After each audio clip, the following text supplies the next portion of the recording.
حضرت عمر فاروق جیسا دلیر اور جرری آدمی جمعہ پڑھانے مسجد میں داخل ہوئے.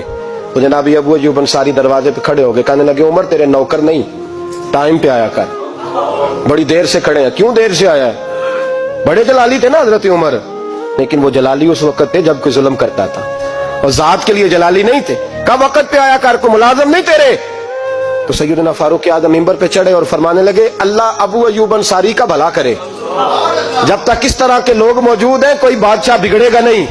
اللہ اس کا بھلا کرے, اس نے میری توجہ صحیح. اور پھر عمر رو پڑے, رو کے فرمانے لگے مسلمانوں معاف کر دو, غلطی کوئی نہیں, میرے پاس کرتا ایک ہی ہے, اور عبداللہ کی ماں نے وہ دھو کے خشک ہونے کو ڈال دیا تھا, غریب ہوں, کرتا دوسرا کوئی نہیں, تو وہ ذرا نا خشک ہونے میں آ کے دیکھ لو ابھی بھی گیلا ہے, مجھے معاف کر دو, میری غلطی نہیں ہے.